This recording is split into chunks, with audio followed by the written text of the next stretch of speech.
गरीब लड़का नौकरी की तलाश में मुंबई जा रहा था। ट्रेन में टीटी लड़की ने जो किया, इंसानियत रो पड़ी। ये सच्ची कहानी है सोनपुर की। रात के ठीक 10:30 बजे बिहार के सीमावर्ती छोटे से कस्बे सोनपुर में लगभग हर घर अंधेरे में डूब चुका था। लेकिन एक कच्चे आंगन वाले घर में नींद जैसे रास्ता भूल गई थी। दीवार से टिककर बैठा अर्जुन साव छत को घूर रहा था। बाहर कहीं दूर सन्नाटे को चीरती कुत्तों की भौंक सुनाई दे रही थी और भीतर कमरे की घुटन को बार बार तोड़ रही थी उसके पिता की सूखी लंबी खांसी। कभी पत्थर की खदान में दिन रात पसीना बहाने वाले उसके पिता अब बिस्तर से उठ भी नहीं पाते थे। एक हादसे ने उनकी कमर ही नहीं, इस घर की रीढ़ भी तोड़ दी थी। घर पर 70-80 हजार का कर्ज था, राशन उधार में आता था और उसकी मां रात की रोशनी में पुराने कपड़ों पर पैबंद लगाकर जैसे टूटती उम्मीदों को जोड़ने की कोशिश कर रही थी। अर्जुन समझ चुका था कि इस मिट्टी से मोह रखने भर से जिंदगी नहीं बदलेगी। उसी रात उसने मन में ठान लिया, उसे सूरत जाना होगा, उस शहर में जिसे उसने सिर्फ पर्दों पर देखा था, जहां कहा जाता है कि मेहनत खाली नहीं जाती। जब उसने मां से जाने की बात कही तो पहले उनके चेहरे पर डर तैर गया, फिर एक लंबी खामोशी। अंततः उन्होंने बिना कुछ कहे अपनी पुरानी संदूकची से 500 रुपए निकालकर उसकी जेब में रख दिए। उनके हाथ कांप रहे थे, जैसे वो पैसे नहीं अपना दिल रख रही हों। आंखों में सवाल भी थे और उम्मीद भी, और अर्जुन के भीतर एक अजीब सा डर। क्या सचमुच शहर उसके लिए दरवाजे खोलेगा या कोई अनदेखी परीक्षा उसका इंतजार कर रही है? सोनपुर से चली उस ट्रेन ने जैसे ही रफ्तार पकड़ी, अर्जुन साव का दिल भी उसी लय में धड़कने लगा। शाम का छोटा सा प्लेटफॉर्म, उबलती चाय की भाप, लालटेन जैसी पीली रोशनी और दूर से आती ट्रेन की गड़गड़ाहट, सब कुछ जैसे किसी फिल्म का दृश्य लग रहा था। उसने जनरल टिकट तो ले लिया था, लेकिन सच ये था कि जेब में पूरे सफर का किराया नहीं था। उसके पास उम्मीद थी और उम्मीद ही उसकी सबसे बड़ी पूंजी थी। भीड़ से जूझते हुए वो किसी तरह डिब्बे के दरवाजे के पास खड़ा हो गया। पसीने और लोहे की मिलीजुली गंध के बीच वो अपने सपनों को कसकर पकड़े रहा। रात गहराने लगी। डिब्बे में लोग ऊँघने लगे थे कि अचानक एक सख्त लेकिन संतुलित आवाज गूंजी, टिकट दिखाइए। अर्जुन के भीतर जैसे सब कुछ थम गया। टिकट था पर अधूरा। जब हिसाब लगाया गया तो जुर्माना 2000 से ऊपर बैठता था और उसकी जेब में थे सिर्फ 370 रुपये। सामने खड़ी थी टिकट निरीक्षक काव्या त्रिपाठी। साफ सुथरी यूनिफॉर्म, तेज नजरें और आवाज में नियमों की ठोस दृढ़ता। अर्जुन के होंठ सूख गए। उसने धीमे कांपते स्वर में कहा, मैडम, घर की हालत ठीक नहीं, पिताजी बिस्तर पर हैं। कुछ क्षणों के लिए डिब्बे में अजीब सा सन्नाटा छा गया। जो लोग अभी तक तमाशा देख रहे थे वे भी चुप हो गए। काव्या ने उसकी आंखों में गहराई से देखा, जैसे शब्दों से ज्यादा सच पढ़ने की कोशिश कर रही हूं। फिर अचानक बोली, जितने पैसे हैं दे दो। अर्जुन ने कांपते हाथों से 370 रुपए आगे बढ़ा दिए। मशीन में एंट्री हुई, एक रसीद निकली और सिस्टम में उसका सफर क्लियर कर दिया गया। बाकी रकम वो उन्होंने खुद अपनी जेब से एडजस्ट कर दी, बिना शोर, बिना एहसान जताए। उस रात अर्जुन को सिर्फ जुर्माने से राहत नहीं मिली, उसे एक अनकहा भरोसा मिला। जैसे किसी अनजान शहर में कदम रखने से पहले किसी ने उसके कंधे पर हाथ रखकर कह दिया हो, गिरना मत, अभी तुम्हारी कहानी खत्म नहीं हुई है। और शायद उसे अंदाजा भी नहीं था कि ये एक छोटी सी मदद आगे चलकर उसकी जिंदगी की दिशा बदलने वाली है। क्योंकि हर सफर में एक मोड़ ऐसा आता है जहां इंसानियत चुपचाप इतिहास लिख देती है। लेकिन श्रेया मिश्रा का वो फैसला किसी क्षणिक भावुकता का परिणाम नहीं था। वर्षों पहले जब वो खुद देवघर के पास एक छोटे से कस्बे से मुंबई नौकरी ज्वाइन करने जा रही थीं, उनकी जेब में भी अधूरा टिकट और दिल में पूरा डर था। तब वो यूनिफॉर्म में नहीं, एक साधारण लड़की थी। पिता के अचानक चले जाने के बाद घर की जिम्मेदारियों से झुकी हुई, लेकिन हार ना मानने की जिद से भरी हुई। ट्रेन में टिकट चेकिंग हुई थी और उनका टिकट भी अधूरा निकला था। सबकी नजरों के सामने उन्हें नियम समझाए गए थे। आवाजें वही थीं, नियम सबके लिए बराबर है। उस पल उन्हें लगा था कि शायद उनका सपना स्टेशन पर ही उतर जाएगा। तभी एक अजनबी बुजुर्ग आगे आए। बिना ज्यादा सवाल किए उन्होंने उनका जुर्माना भर दिया। जब श्रेया ने झिझकते हुए धन्यवाद कहा तो उस बुजुर्ग ने सिर्फ एक वाक्य कहा था, आज मैं दे रहा हूं, कल तुम किसी और को देना। वो वाक्य कोई साधारण सलाह नहीं था, वो उनके जीवन का आधार बन गया। उन्होंने उस दिन महसूस किया कि नियम जरूरी है, पर इंसानियत उनसे बड़ी हो सकती है अगर नीयत साफ हो। और इसीलिए जब उस रात उन्होंने अर्जुन की आंखों में वही बेबसी, वही डर और वही टूटी हुई उम्मीद देखी तो उन्हें अपना अतीत साफ दिखाई दिया। फर्क बस इतना था कि इस बार वो कमजोर लड़की नहीं थी, उनके हाथ में अधिकार था। उन्होंने नियम तो नहीं तोड़े, पर अपने हिस्से की इंसानियत निभा दी। उस एक निर्णय के साथ उन्होंने वही सिलसिला आगे बढ़ाया जो कभी किसी अजनबी ने उनके लिए शुरू किया था। और शायद यही कारण था कि उस रात एक अधूरे टिकट का सफर सिर्फ मंजिल तक नहीं पहुंचा, बल्कि एक नई कहानी की शुरुआत बन गया। जब आदित्य शेखर ने मुंबई सेंट्रल पर कदम रखा तो उसे सचमुच लगा जैसे वो किसी और ग्रह पर उतर आया हो। प्लेटफॉर्म पर उमड़ती भीड़, सिर के ऊपर चमकती रोशनियां, ऑटो वालों की आवाजें और भागती हुई जिंदगियां, सब कुछ उसकी छोटी सी बस्ती सीतामढ़ी बिहार से बिल्कुल अलग था। वहां लोग नाम से पहचाने जाते थे, यहां चेहरों का सैलाब था जिनमें कोई किसी को नहीं जानता था। उसने अपना छोटा बैग कंधे पर टांगा और भीड़ के साथ बहता चला गया, जैसे शहर उसे अपनी गति में ढाल लेना चाहता हो। पहला दिन उम्मीद से भरा था, दूसरा दिन थोड़ा भारी, तीसरे दिन तक हर दरवाजे पर एक ही सवाल उसका पीछा करने लगा, अनुभव है? और हर बार उसके नहीं के साथ एक दरवाजा धीरे से बंद हो जाता।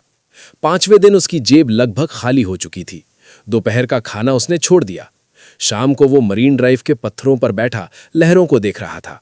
सामने समुद्र था, अनंत, गहरा और थोड़ा भयावह। उसे लगा जैसे शहर भी उसी समुद्र की तरह है, सुंदर लेकिन निगल लेने को तैयार। पहली बार उसके मन में सवाल उठा, क्या मैं लौट जाऊं? क्या यह सपना मेरे लिए नहीं था? तभी उसका फोन बजा, अनजान नंबर। उसने थकी आवाज में हेलो कहा। उधर से एक संयमित, परिचित स्वर आया, मैं श्रेया मिश्रा बोल रही हूं। आदित्य कुछ पल के लिए चुप रह गया। वही अधिकारी, वही जिन्होंने ट्रेन में उसका अधूरा टिकट पूरा करवाया था। मुंबई पहुंच गए? उन्होंने पूछा। जी, लेकिन अभी तक काम नहीं मिला। उसकी आवाज में छिपी निराशा साफ थी। कुछ क्षण की चुप्पी, फिर उन्होंने कहा, मैंने एक जान पहचान वाले से बात की है। अंधेरी में एक छोटा लॉजिस्टिक्स ऑफिस है, मालिक राघव मल्होत्रा। मेहनती लड़के की जरूरत है, कल सुबह पहुंच जाना। फोन कट गया, पर आदित्य के भीतर बुझती लौ फिर जल उठी। अगले दिन वो दिए गए पते पर पहुंचा। छोटा सा ऑफिस था पर व्यवस्थित।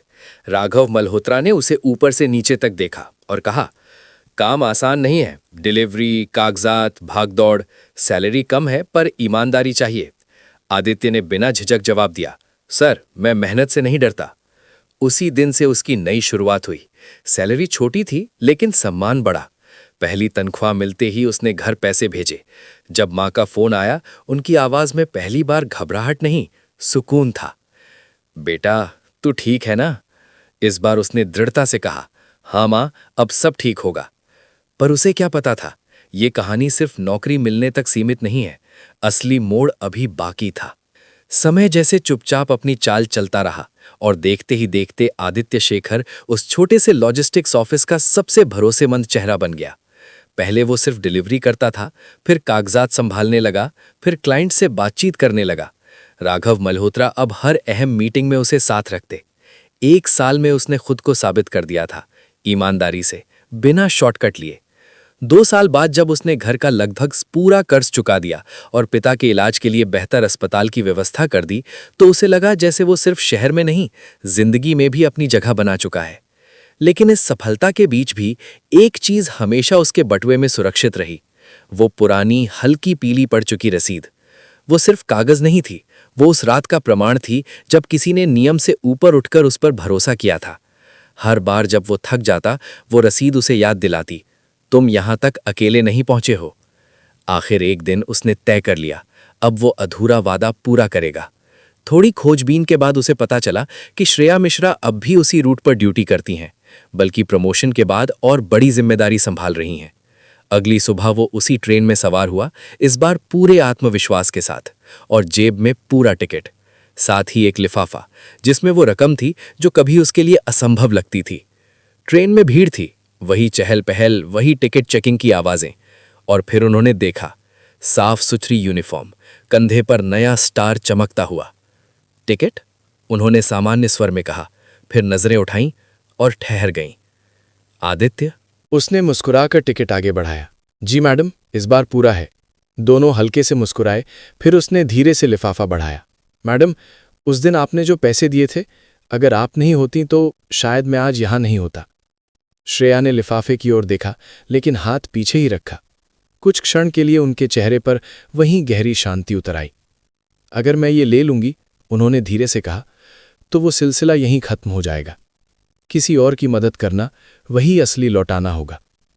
आदित्य की आंखें नम हो गईं। उसे लगा जैसे एक बार फिर वही रात लौट आई हो।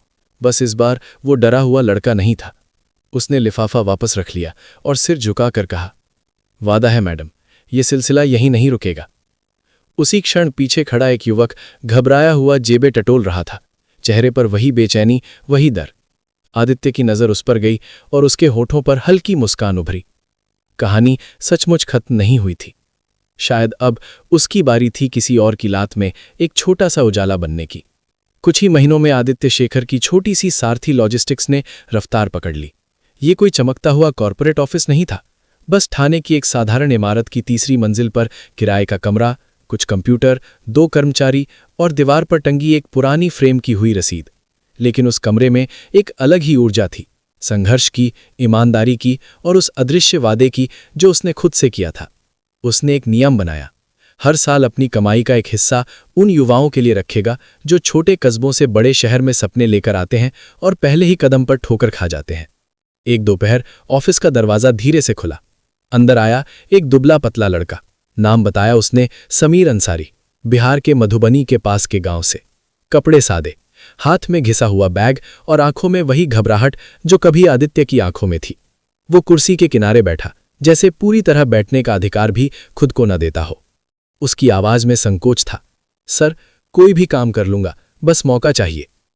आदित्य कुछ क्षण उसे देखता रहा। अजीब सा सन्नाटा था कमरे में, मानो अतीत और वर्तमान आमने सामने खड़े हों।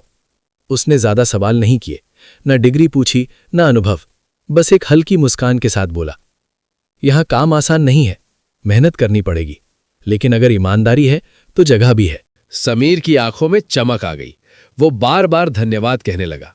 तभी आदित्य ने वही शब्द दोहराए जो कभी उसके जीवन की दिशा बदल गए थे। एहसान मत समझो, जब तुम आगे बढ़ो किसी और को आगे बढ़ा देना।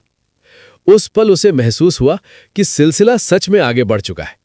एक अनजान बुजुर्ग से शुरू हुई वो छोटी सी करुणा श्रेया मिश्रा के फैसले से होती हुई अब उसके ऑफिस की 4 दीवारों के भीतर सांस ले रही थी।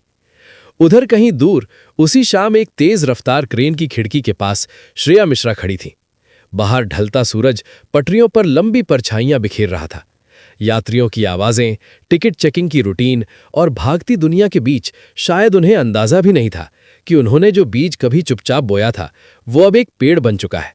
ऐसा पेड़ जिसकी छांव में कई और सपने सांस लेने वाले हैं।